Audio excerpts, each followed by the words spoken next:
अस्सलाम वालेकुम, नमस्ते। मैं खान अल्ताफ़ और आप देख रहे हो वॉइस ऑफ मुंबई न्यूज़। भाई साहब, आज महाविकास आघाड़ी कोसाइम वैली में इंडिया अलायंस की एक महासभा हुई जिसमें इंडिया अलायंस के बड़े बड़े नेताओं ने शिरकत की। क्या कहेंगे इस सभा के बारे अच्छी बात है। अभी प्रचार तो चल रहा है पूरे महाराष्ट्र में ज़ोर में। अभी सारे बड़े नेता जो है हमारे सुप्रिया ताई, अनिल देशमुख साहब, जयंत पाटिल साहब, ये लोग फ्री हुए वेस्टर्न महाराष्ट्र से। तो अब प्रचार में लास्ट मोमेंट में ये लोग मिले, तो आज सारे बड़े नेता मुमरा आए अपने विचार रखने के लिए। में? जिस तरह से हाल ही में कलवा की एक सभा में राज ठाकरे ने मुमरा शहर को लेकर बयान दिया था, उसमें मुमरा शहर से उन्हें कहीं से सपोर्ट भी मिल रहा है और कहीं से खामोशी भी देखने को मिल रही है। लेकिन आज की सभा में बहुत से जवाब उनको मिले, आपने भी उनको जवाब दिया, शमीम भाई ने भी जवाब दिया। क्या कहेंगे इस सभा? शानू पठान ने भी दिया। शानू पठान ने भी जवाब दिया। क्या ऐसा है, राज ठाकरे जो है ना, सियासी ज़मीन उनकी ख़त्म हो चुकी है। जो आदमी हर 5 साल में अपनी पार्टी का विचार और झंडा बदलता है, आपने देखा होगा देश में अगर जनता पार्टी थी तो उसके पास जो निशान था वो था। जितनी भी पार्टियां, क्षेत्रीय पार्टियां, लालू की ले लीजिए, नीतीश जी की ले लीजिए, जितनी भी क्षेत्रीय पार्टियां हैं, ये सबके अपने वसूल रहे हैं। लेकिन आप ये बताइए, राज ठाकरे साहब ने पहले पार्टी बनाया था मन से, उसमें नीला झंडा रखा दलितों के लिए, हरा रंग वो रखा मुसलमानों के लिए, और मेरे ख्याल से राज ठाकरे की तरफ सबसे ज़्यादा मुसलमान उनकी पार्टी में जुड़े थे। लेकिन फिर 5 साल बाद उनको सपना आया इंद्र लोक से, फिर उन्होंने बदला, फिर उन्होंने लाए दूसरा झंडा बदल दिया, हिंदुत्व तो क्यों आए। पहले 5 साल लाओ रे वीडियो लगाए मोदी की माँ बहन की, जो बम्बई की लैंग्वेज है, माँ बहन। उसके बाद अभी लेटेस्ट सुपारी लिए, क्योंकि तोड़ नाके की सुपारी लेने के बाद आदत बन चुकी है सुपारी बाजों की, है ना। उनका एक और लीडर है यादव, वो भी सुपारी बाज है।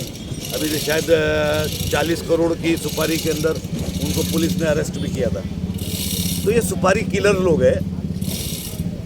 कभी यूनियन को पकड़ के लाते हैं, कभी सिने आर्टिस्ट लोगों की यूनियन को लाते हैं। तो इनका कोई रह नहीं गया कुछ। ये आए मुमरा के ऊपर इल्ज़ाम लगा दिए। मुमरा गरीबों की आबादी है, लीव लाइसेंस के ऊपर लोग रहते हैं। 5,000-6,000 रुपये में भाड़े के अंदर यहाँ पे लोग रहते हैं। हमारी पुलिस का काम है कि वो चेक करना चाहिए, पुलिस चेक करती नहीं है, उसमें ऐसे कुछ लोग मिल जाते हैं। लेकिन आज तक कभी असली लोग मिले ही नहीं, सिर्फ मुमरा को बदनाम करने का काम। भाई साहब, जिस तरीके से बीजेपी ज्वाइन करने के बाद बीजेपी की मशीन में जाकर ये धुलकर सब साफ हो जाते हैं और उन्हीं की भाषा बोलने लगते हैं, यानी नफरती बयान देने लगते हैं। सारी जो भी सभा, उनकी जो संगठन वाली पार्टियां हैं, उन्हीं की भाषा बोलने लगती हैं, नफरत और आगजनी करने लगती हैं। इसके पीछे क्या मकसद है? इसके पीछे मकसद ये है कि उनको चांस है और हमको चांस नहीं है। हम कहीं नहीं जा सकते। इस मुल्क का मुसलमान प्योर सेकुलर है, प्योर सेकुलर। अगर किसी को बोले तो सेकुलर है हम लोग। हम एक ही जगह पे रहते हैं सेकुलर दल के साथ में। बाकी ये लोग तो चोला कभी भी बदल लेते हैं, ये पाले से वो पाले, वो पाले से वो पाले। तो इनके लिए रास्ता है ना, ये ऐसा करते हैं। मतलब नफरत की राजनीति करेंगे तो बीजेपी के साथ आना है तो नफरत की बात करनी पड़ेगी। बिल्कुल, अगर उस पर कंपलसरी है। अगर बीजेपी में रह के आपने तीर मस्जिद की तरफ नहीं चलाया तो आप बीजेपी के लोग का है। अब आप देख लीजिए नवनीत राणा को क्या क्या कर रही है। एक अभिनेता आहे, आपले जे कार्यकर्ते आहेत कळवा मुमराचे, त्यांच्यावर कुठे ना कुठे त्यांना नोटीससुद्धा आलेली आहे। याच्याबद्दल तुम्ही आता स्टेटमेंट दिलं, काय बोलणार त्याच्याबद्दल? मी आपला स्टेटमेंट पे सही हूँ। अगर जिस तरीके से नॉन क्रिमिनल और जो क्रिमिनल नहीं है शहर के अंदर, उन लोगों को इन्होंने नोटिस दिया गया, इसका माने एक पक्ष किया गया है। क्रिमिनल्स जो है, गुंडे, मवाली, मर्डर, दरोडेबाज, रेपिस्ट, ये थाना के अंदर घूम रहे हैं, गाड़ियों के अंदर घूम रहे ना, बड़ी बड़ी गाड़ियां लेके चल रहे। पुलिस उनको देखने के बाद हट जाती है और हमारे सामान्य कार्यकर्ता, एकदम सामान्य कार्यकर्ताओं को ऐसा बताया जा रहा है कि इनके क्षेत्र में रहने से क्षेत्र में पता नहीं क्या हो जाएगा। तो सबसे पहले मैं कमिश्नर साहब से आह्वान करता हूँ कि आप थाना की लिस्ट निकालो, और लॉ एंड ऑर्डर साहब को बोलता हूँ कि आप लिस्ट निकालो जिसमें भी कत्ल, मर्डर, गुना, घर फोड़ी डकैती बलात्कार किया है, सबसे पहले उनको बाहर निकालो, फिर हमारे कार्यकर्ताओं को चुना। वरना ये सच बोल रहा हूँ कि 20 तारीख को चुनाव नहीं होगा फिर यहाँ। मैं इस स्टेटमेंट पे अपने कायम हूँ।